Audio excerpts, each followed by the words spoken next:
Nossos textos hoje, Provérbios 3, 21 a 24, Eclesiastes 7, 15 a 18 e Gálatas 5, 22 e 23.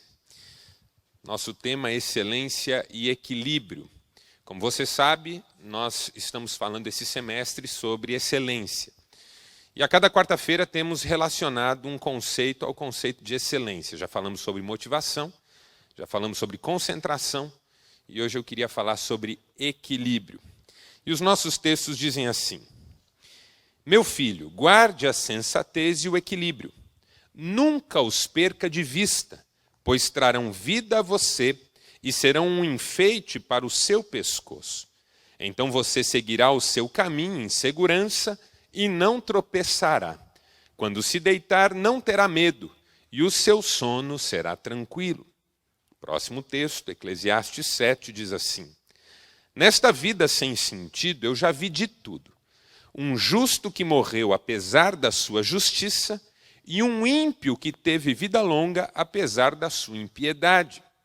Não seja excessivamente justo, nem demasiadamente sábio.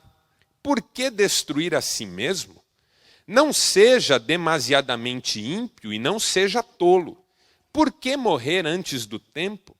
É bom reter uma coisa e não abrir mão da outra, pois quem teme a Deus evitará os extremos.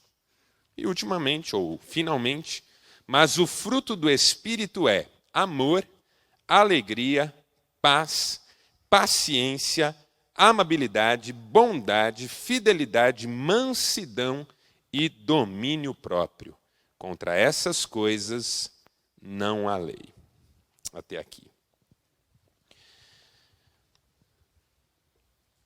Conta a história que, quando Sócrates foi visitar o oráculo de Delfos, onde ele acabou sendo declarado o homem mais sábio da terra, ele encontrou duas inscrições. A primeira é muito conhecida nossa. Diz: conhece-te a ti mesmo. A segunda, poucas pessoas lembram, mas diz assim: nada em excesso. Um dos pontos da sabedoria bíblica também é a necessidade de nós evitarmos exageros.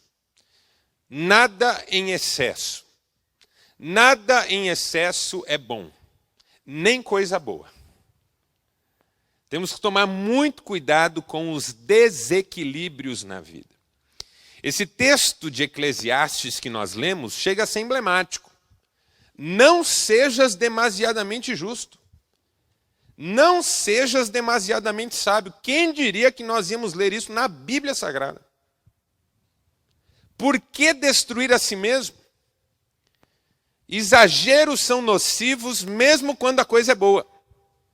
Pessoa extremamente rigorosa, dona da verdade, senhora da razão, que sempre quer ter a última palavra, demasiadamente ocupada em manter as coisas como ela gostaria que as coisas estivessem, sempre exercendo rigor exagerado, coando mosquito, como disse Jesus.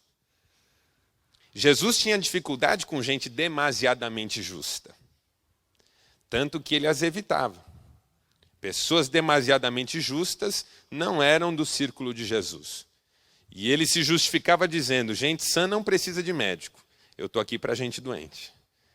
Porque gente demasiadamente justa não reconhece suas enfermidades de alma. É gente que se acha acima do bem e do mal, que julga todo mundo, que cobra todo mundo.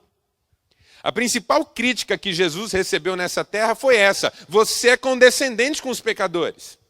Come com eles, festeja com eles, anda com eles, deixa eles sentarem na sua mesa, deixa eles tocarem em você. Que história é essa? Você é mole. Quantas vezes Jesus ouviu críticas dos religiosos porque ele era amoroso, bondoso, generoso com aquelas pessoas que mais precisavam? Porque gente demasiadamente justa não tem solidariedade, não tem misericórdia. Gente demasiadamente justa escreveu, não leu, o pau comeu, como diziam os nossos avós. Gente demasiadamente sábia, que já não ouve mais, que já acha que sabe tudo, que está pronta, que olha para o outro sempre com um olhar de desconfiança. Por que destruir a si mesmo? Por que exagerar a tal ponto de afastar as pessoas de você? Por que exagerar a tal ponto de ficar isolado na vida? Por que exagerar a tal ponto de abraçar verdades próprias e expulsar gente que te ama do seu convívio e do seu coração? Pais demasiadamente justos se impõem sobre os seus filhos e massacram a autoestima deles. Nada em excesso, porque em excesso até coisa boa é ruim. Equilíbrio. O que é equilíbrio? Equilíbrio é a capacidade de manter em um tipo de harmonia adequada todas as forças tensoras que a vida nos oferece. A vida nos oferece muitas forças de tensão, que nos puxam para todos os lados. Você sabe bem o que é isso porque você sente isso todo dia. Como se houvesse muitas cordas amarradas em você, cada ponta para um lado e cada lado puxando. Como se você o tempo inteiro fosse puxado para algum lado, para alguma ponta, por alguém ou por alguma coisa. É assim na vida familiar, é assim na vida profissional. O patrão puxa de um lado, você tem que produza. Você não está produzindo, tem que vender mais. O cliente puxa para o outro, eu quero desconto, eu quero visita, eu quero que você me explique melhor, eu quero que você mande alguém lá na minha casa. Aí o patrão puxa de novo, não tem que dar desconto não, o produto é bom, tem que enfiar no cliente no preço que é, o nosso produto é melhor que o do concorrente. Aí vem o filho, você não para mais em casa, pai, você tem que ficar mais em casa, você está me deixando sozinho, e dá trabalho na escola, e tira nota ruim. Aí vem a esposa e diz, a culpa é sua, o seu menino sente falta de você que não está em casa nunca, é por causa disso que ele vai mal na escola, ele brigou esses dias com o colega. Aí vem a sogra e diz assim, olha, eu não queria falar...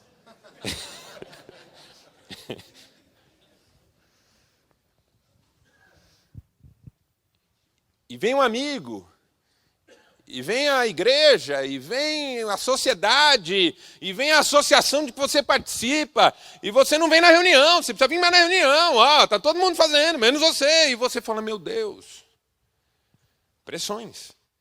O mundo em que nós vivemos é um mundo repleto de pressões, pressões de todos os lados. E todas as pressões disputando o melhor do nosso foco, o melhor da nossa atenção, o melhor dos nossos esforços. Desequilíbrio é quando uma dessas forças tensoras se absolutiza. E uma coisa só pesa tanto que todas as outras rolam na direção daquela. Imagine que você tem uma mesa de bilhar, de sinuca, na sua casa, e um dos pés dessa mesa, por alguma razão, é mais curto. A pessoa fez errada a mesa. Você coloca as bolinhas na mesa, elas vão rolar todas para aquele lado que está penso, que está inclinado. É assim que acontece quando forças tensoras nos desequilibram. Toda a vida vai para aquela direção. Às vezes uma enfermidade. Uma senhora que diz, pastor, eu me dediquei tanto ao problema da minha filha nesses últimos 3 meses que não percebi que o meu casamento estava desmoronando. Ou como homem que me diz, pastor, me afundei no trabalho porque minha empresa estava bem, descobri tarde que eu estava perdendo meu filho. Por quê? Porque, de repente, todos os assuntos da vida acabam indo na direção daquele que está demandando os meus esforços mais intensos. Isso é desequilíbrio. Desequilíbrio é quando eu estou penso. Desequilíbrio é quando todo o meu ser está canalizado numa única direção. E tudo mais vai para a mesma direção. E se isso finalmente desmoronar, tudo mais desmorona junto. Equilíbrio é a capacidade de adequar todas as forças tensoras de tal maneira que eu continue centrado. Porque uma das coisas mais difíceis da vida é ficar centrado. Lidar com tudo com o mesmo grau de comprometimento. Por quê? Porque se alguma coisa na minha vida não merece o mesmo grau de comprometimento, talvez esteja sobrando. E ninguém aqui tem tempo a perder. As nossas prioridades precisam estar claras, do centro para a extremidade. Mesmo numa relação de equilíbrio, tem coisas que estão mais perto do centro e outras mais perto da extremidade. Mas, de repente, tem coisas que não mereciam nem estar em cima da mesa, e eu preciso pensar nisso. Como manter o equilíbrio num mundo desequilibrado? Essa é a pergunta. Porque essas forças tensoras, às vezes, jogam pesado com a gente. Às vezes a situação profissional pesa muito. Às vezes uma situação familiar que se impõe sobre as outras. Como manter o equilíbrio num mundo desequilibrado? Eu quero dar 4 ideias para a gente refletir. Eu também não sou o melhor exemplo de equilíbrio, ok? Para começo de conversa eu sou corintiano. Algum desequilíbrio eu tenho.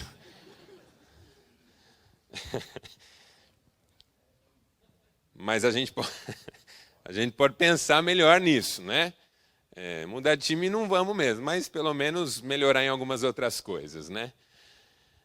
Primeira ideia. Eu preciso fincar minhas estacas em bases mais sólidas.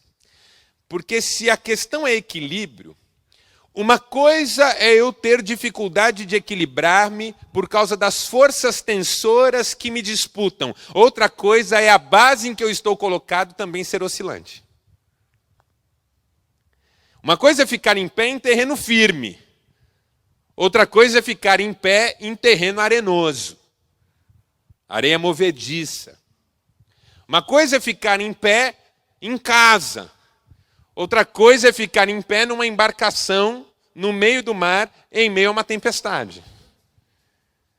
Se o solo em que os meus pés estão colocados também não é firme, o meu exercício de equilíbrio é mais difícil.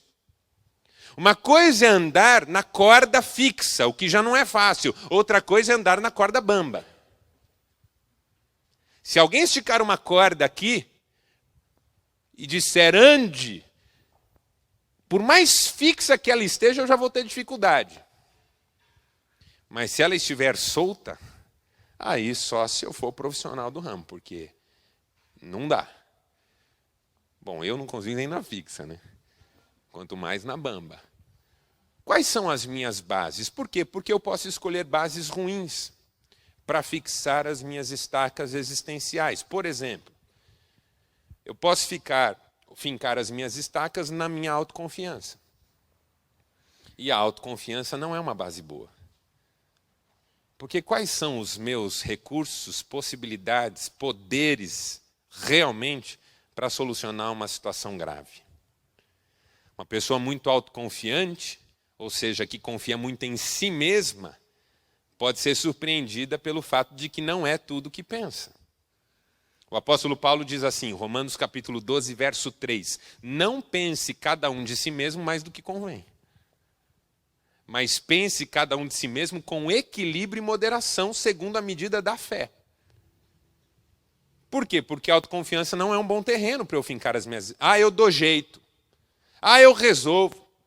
Comigo não tem problema não. Tem sim, eu não sou esse super-homem todo que eu estou achando. Relacionamentos baseados em carência também não são uma boa base. Apostar tudo numa pessoa, numa relação. Achei a pessoa da minha vida. Não, porque agora vai. Não, essa pessoa é maravilhosa. Não existe pessoa maravilhosa. Todo mundo tem defeito. Todo mundo exala cheiro ruim. Todo mundo tem manias.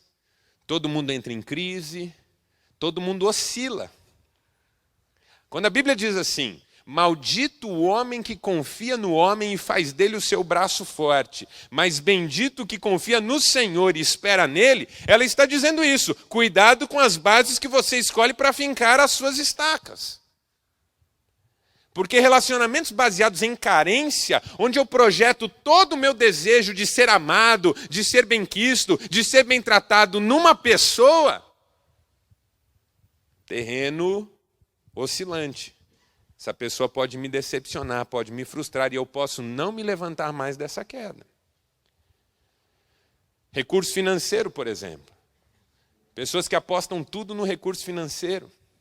No dinheiro que tem, essa base também não é uma base sólida. Deus, a família, não como uma pessoa em quem eu aposto tudo, mas como um conceito, cada um tem que decidir a sua. Princípios, valores, caráter, já são bases mais sólidas. Eu, particularmente, escolhi Deus. Acredito que muitos aqui fizeram isso, outros ainda estão pensando. Jesus tem uma palavra interessante sobre isso em Mateus capítulo 7, finalzinho do capítulo. Ele diz assim: todo homem que ouve estas minhas palavras e as pratica, será como um homem sábio que construiu a sua casa sobre uma rocha. Vieram os ventos, vieram as chuvas, transbordaram os rios, deram com ímpeto contra essa casa que não caiu porque estava sobre a rocha. Mas um homem que ouve estas minhas palavras e não as pratica, será como um homem tolo que construiu a sua casa sobre areia.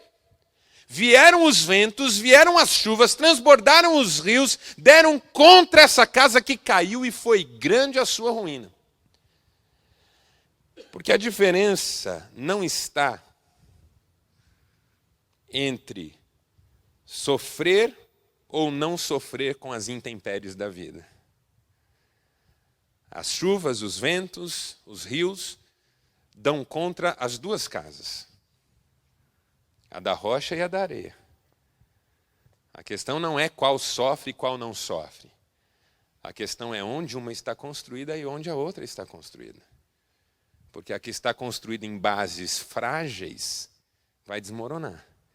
E a que está construída em bases sólidas vai permanecer. Essa é a primeira dica. Fincar bases sólidas, ou fincar estacas em bases mais sólidas. Rever onde eu estou apostando as minhas fichas. Para quem ou para o que eu recorro na hora da dificuldade. No que eu acredito realmente nessa vida. São perguntas que todos nós temos que responder, sejam as respostas quais forem. Ok? Segundo. A segunda ideia é que eu preciso adotar práticas que sejam práticas restauradoras ou conferentes de equilíbrio. Se eu quero viver uma vida equilibrada, eu preciso adotar práticas conferentes de equilíbrio. Por exemplo,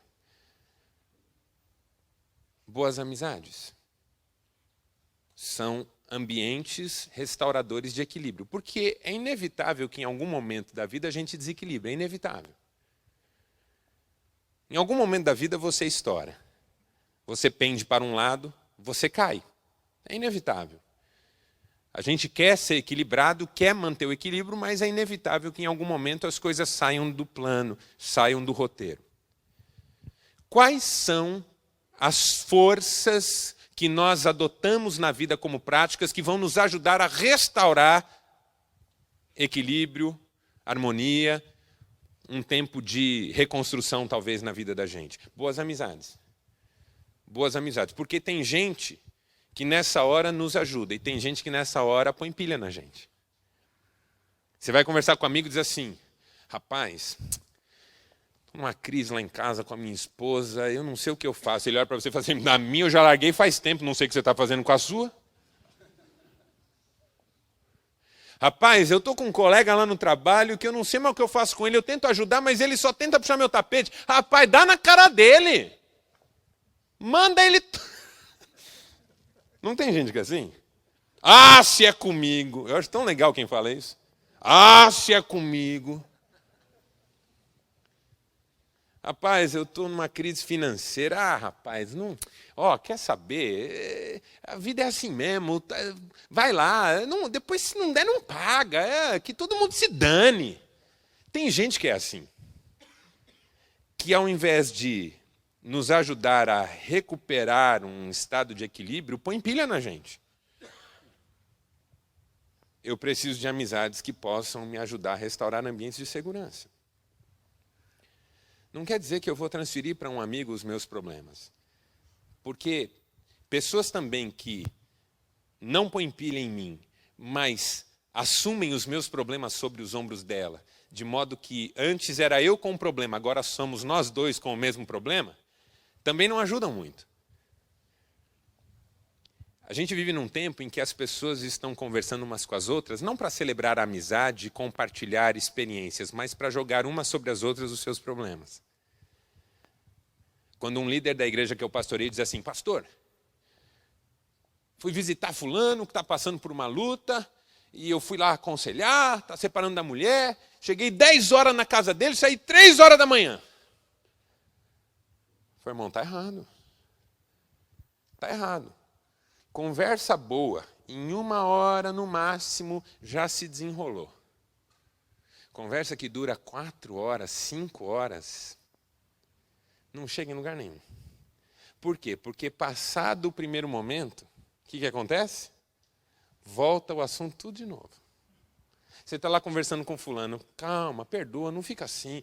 Não, porque eu vou te ajudar, eu não sei o quê. Aí conversa, e ele reclama, e você conversa, ele reclama. Aí já deu 50 minutos de papo. De repente ele diz assim, não, eu não vou conseguir, porque nisso. E começa tudo de novo, você fala, meu Deus, isso é déjà vu. Eu já ouvi essa frase hoje ainda, hoje. Parece que eu estou vendo a mesma conversa outra vez. Por quê? Porque aquele ambiente não é restaurador de equilíbrio. É um ambiente de tensão também, em que um quer uma coisa, o outro quer outra, e estão disputando ver quem tem mais razão. Eu gosto daquelas amizades em que a gente pode ser a gente mesmo. Em que você diz, rapaz, eu estou tão preocupado, eu estou nervoso, meu casamento em crise, e o amigo diz assim, o que você está pensando em fazer? Você já pensou numa outra possibilidade? Você acha que eu posso te ajudar de algum jeito? A conversa está aberta, entendeu? Não é uma disputa para ver quem tem razão. Não sejas demasiadamente justo. Mas é um acolhimento do tipo, eu estou aqui, eu sou teu amigo. Comigo você pode jogar limpo. Boas amizades, aquelas que a gente fala assim, valeu, cara. A melhor coisa que eu fiz foi ter vindo aqui. Se eu não tivesse vindo aqui, eu tinha ido no bar e se bobear, estava até fazendo loucura agora. Tem amigos que fazem isso por nós, não tem? Boas amizades. Outra coisa, boas leituras. Leitura é uma tarefa restauradora de equilíbrio. Num mundo em que a gente lê pouco, porque as nossas atenções estão muito disputadas. A gente vive num mundo de exagero, onde um jovem, seu filho, meu filho, pode ficar 20 horas direto num computador.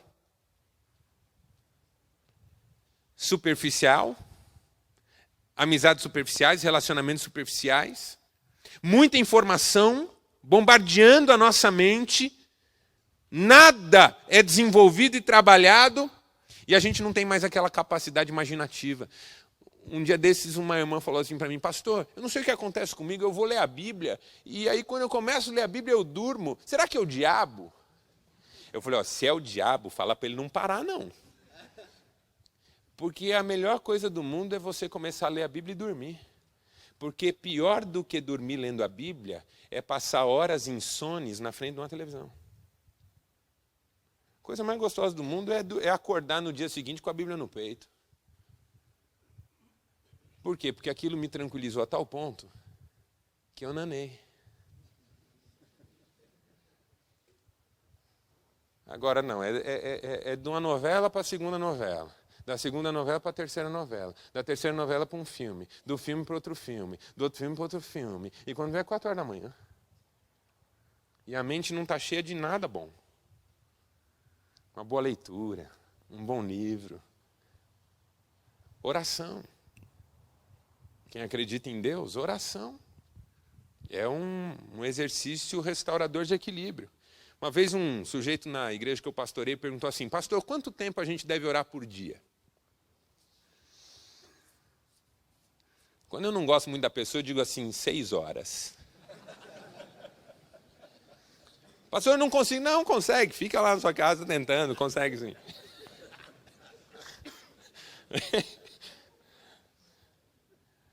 Não, sério, quando uma pessoa me pergunta, pastor, quanto tempo a gente deve orar por dia? Eu digo assim, a questão não é quanto tempo, é até quando.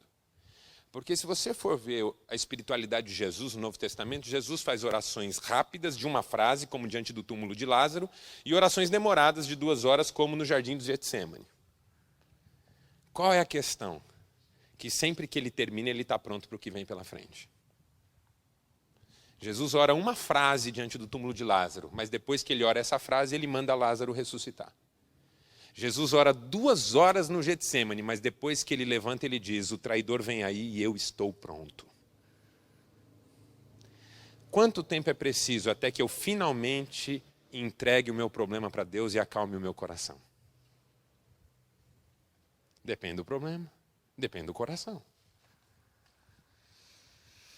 Então eu quero orar até que eu possa levantar convicto de que a minha questão está nas mãos de Deus. É um ambiente restaurador de equilíbrio.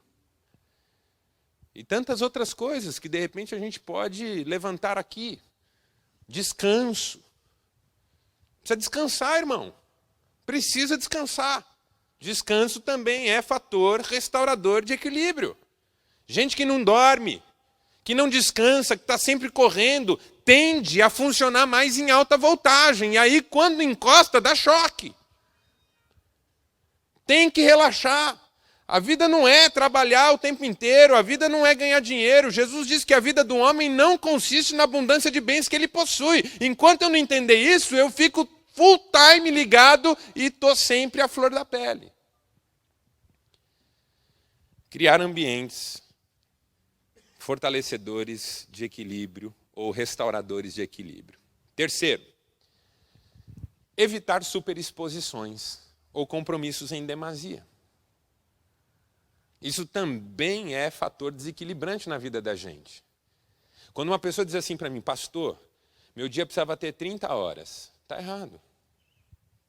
Ah, eu precisava de um dia mais longo. Está errado. O problema não é o tempo que o dia dura, é a gestão do tempo. Deus fez o mundo em 6 dias e no 7º descansou. Mas a gente acha que é mais do que Deus. Não sabe dizer não. Não saber dizer não é fator gerador de desequilíbrio. Baltazar Graciano, num livro chamado Arte da Prudência, diz uma frase sensacional. Ele diz assim, sim e não são 2 palavras pequenas que exigem grande reflexão. Porque quando você diz sim para tudo ou diz não para tudo, você está fazendo coisas em excesso. Na vida tem sim e na vida tem não. Na vida tem você pode, posso. Na vida tem você pode, não, não posso. Porque a pessoa que assume compromisso demais sempre deixa estourar alguma coisa. Não sabe dizer não. Sua esposa nunca disse assim para você? Você diz sim para todo mundo, menos para mim. Eu acho que talvez aqui nunca isso aconteceu, mas quando eu pastoreava no interior de São Paulo, eu conheci um homem que uma vez a esposa dele falou isso para ele. Fiquei chocado. Mas a esposa era bipolar também, então eu... Dá atenção para todo mundo, menos para mim. Não sabe dizer não para ninguém, acaba estourando de um lado. Compromissos em demasia. Ninguém quer perder nada. Ninguém quer abrir mão de nada. Superexposições. Participa daquilo que não precisa. Eu sempre fui uma pessoa muito tendente a superexposições. Não só pelo tipo de vocação que eu escolhi, mas também por um tipo de postura que eu tinha na vida, de sempre ter uma palavra definitiva em tudo que eu estava envolvido. Então, por exemplo, fui um dia aconselhar um amigo. Tinha um namoro de 3, 4 anos, alguma coisa assim. E aí veio compartilhar comigo que a namorada tinha...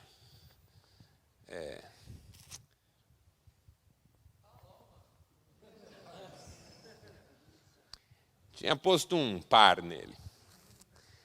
Aí que eu faço? E eu, mais jovem, muito impetuoso, falei, rapaz, relacionamento tem 3 bases, é igual uma mesa, aquela filosofia, né?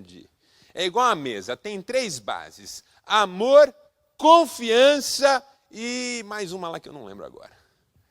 Quando uma dessas bases sai fora, acabou, não tem mais jeito. Ela quebrou a sua confiança, larga dela, vai viver sua vida, essa menina não presta. Aí, coitado, ele abriu comigo, porque às vezes a pessoa abre um negócio com a gente, ela já tem uma inclinação, mas ela quer uma ajuda.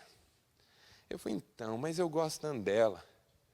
Eu falei, rapaz, não tem que gostar não, você esquece essa moça em 3 meses. História é essa, fazer isso com você? Você é um cara bacana, gente de Deus, não dá, perdoa não.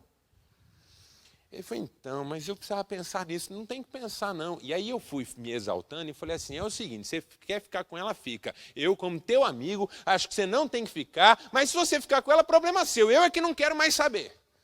Já fez isso com alguém? Já fez isso com alguém? Ou seja, você quer fazer o que você está fazendo, ou o que você está falando, faz, mas não conta comigo. Aí, coitado, morria de amores pela moça, perdoou a moça, passaram a se relacionar de um jeito diferente, melhor, feliz, só que me tiraram fora da vida deles. Porque eu pus essa obrigação. Porque eu era desequilibrado. Talvez eu estivesse até certo, mas eu estava sendo demasiadamente justo.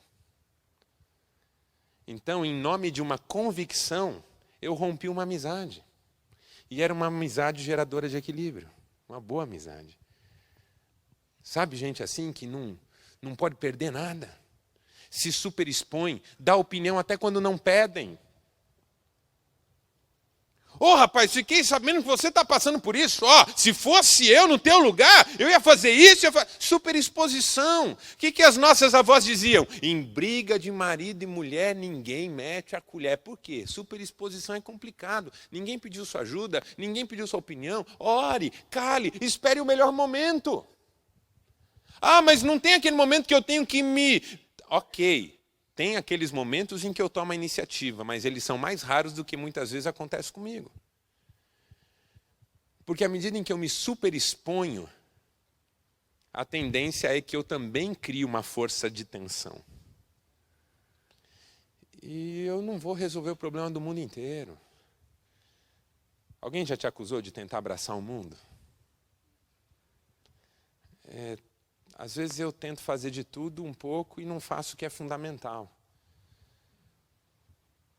Uma oração, um bom ouvido, um coração perdoador, uma alegria mais leve de viver. Por que nós não somos leves? Não estou falando de peso, porque aí fica difícil para muita gente, inclusive. Por que nós não somos mais leves, mais tranquilos? Sabe, de levar as coisas mais numa boa.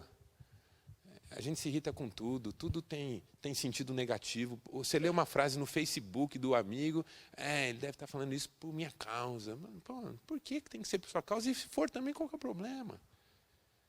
Entendeu? A não ser que ele ponha o teu nome lá, isso não vai te atingir. Eu estou dando exemplo bobo, talvez em algum momento isso nem se aplique, mas assim... tentando perguntar para mim mesmo, por que eu não sou mais leve? Por que eu não estou mais em paz? Por que eu simplesmente não deixo as coisas rolarem melhor, entendeu? Por que eu não ouço um amigo com ouvidos mais de amigo e menos de juiz? Sei lá. Por que eu não fofoco menos? Por que eu não falo menos mal da vida alheia? Por que eu não fico... Por que eu fico disputando com determinadas pessoas? Sabe aquela pessoa que você sabe que você rivaliza com ela? Entendeu? Tudo que ela faz você faria melhor, ou tudo que ela não faz você acha que ela devia fazer. Por que a gente tem rivalidades assim? Às vezes é com um filho, sabia? Às vezes com um filho. Se ele faz é porque fez. Se não faz é porque não fez. Nós não somos pais assim, de repente leves, de chegar em casa e... antes de corrigir, ou de gritar, ou de brigar, dar aquele abraço gostoso, rolar no chão. Há tempo para todo propósito debaixo do céu, diz a Bíblia. Tem tempo de abraçar e tem tempo de afastar de abraçar. Tem tempo de plantar e tempo de arrancar. Tem tempo de guerra e tempo de paz. Mas, de repente, a gente só tem tempo de guerra. Fala com rispidez, está sempre à flor da pele. Equilíbrio. Equilíbrio é respirar fundo, sabe? E se eu estourei com meu menino, perguntar por que eu sempre estouro e sempre com esse menino? Porque assim, pai às vezes estoura mais com um filho do que com o outro. Eu acho, e estava até conversando com alguém aqui antes, que pais muito parecidos com o filho, ou filho parecido com o pai, são os que mais irritam, né? Quanto mais parecido você é com alguém, menos você gosta dessa pessoa. As nossas avós diziam assim: 2 bicudos não se beijam. Bonito, né? Filosófico. Por quê? De repente eu posso perguntar por quê e tentar refletir. Bom, se não é isso, o que é então? Posso melhorar? Leveza, leveza, leveza de alma. Não é? Leveza de alma, equilíbrio, moderação, mansidão e domínio próprio, como no texto que nós lemos. E por último, última dica de equilíbrio, para a gente fechar com ela, é o exercício permanente da humildade. Porque assim, você conhece a fábula do bambuzeiro, né? Do bambuzal. O bambuzal do lado de uma árvore de tronco grande, largo, um carvalho. O carvalho olhou para o bambuzal e falou assim: rapaz, mas que magreza, hein? Que finura. Como vocês são feios. Olha aí, vivem balançando, não tem firmeza, não tem constância, não tem... E o bambuzal ficou ali, chateado, só porque ele é grande, só porque ele é gordo, só porque ele é grosso, só porque ele tem essa pompa e despreza a gente. Até que um dia vem uma tempestade daquelas que nunca tinham passado pela região. Os ventos a centenas de quilômetros por hora. E o bambuzal no chão. Carvalho forte, firme. Mas o vento foi aumentando, aumentando, crescendo. De repente, o carvalho não aguentou. Começou a trincar, começou a quebrar, caiu. Mas passada a ventania, o bambuzal voltou para o seu lugar. Porque às vezes não é tamanho da sua força, mas é a sua capacidade de se dobrar na hora certa. Quem se curva diante de Deus não quebra diante dos homens. Quem sabe ser humilde na hora certa não vai ter o tronco trincado na hora da dificuldade. Humildade. A Bíblia fala de pessoas de dura cerviz. Dura cerviz é isso aqui engessado, entendeu? Não consegue fazer isso aqui, É travado, é duro. É aquele seu filho que você está brigando com ele, ele está assim, E você tem preocupação por ele já. Porque você sabe que se ele mantiver essa postura, a vida vai maltratar muito ele. Filho, seja humilde, filho. Filho, saiba reconhecer seus erros, filho. Filho, não seja dono da verdade, filho. A vida vai maltratar muito você. Humildade. Provérbios capítulo 16, verso 18, tem uma fórmula. O orgulho precede a ruína. O orgulho precede a ruína. A lição do bambuzal. Tempestade é muito forte, curve-se. Faça uma oração, quebrante-se. Peça perdão para quem você precisa pedir perdão. Volte atrás, se for o caso. Não há vergonha em voltar atrás. Só há vergonha, como disse Erasmo de Roterdã, em não ter vergonha. Eu posso voltar atrás, eu posso me reconciliar com alguém, eu posso pedir perdão, reconhecer que eu errei, pedir ajuda, melhorar. Todo mundo pode. É a lição do bambuzal. Não importa que você se dobre até chegar ao chão. Importa que, passada a tempestade, você esteja em pé outra vez. Vamos orar? Ficar em pé. E cuidado para não cair. Pai, nós vivemos num mundo desequilibrado, em que tudo é exagerado. Cobranças exageradas, gente à flor da pele, trânsito exagerado, tudo é exagerado. Às vezes a gente sai de casa tranquilo, calmo, e no final do dia está uma pilha. Tantas coisas acontecendo conosco ao mesmo tempo. Ajuda-nos, Senhor, a mantermos o equilíbrio.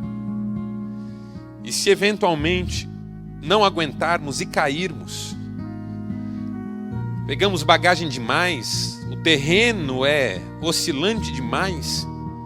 Se eventualmente cairmos, ajuda-nos a levantar. E que levantemos depressa, porque não há vergonha em cair, há vergonha em não levantar. A tua palavra nos ensina que o cair é do homem, mas o levantar é teu.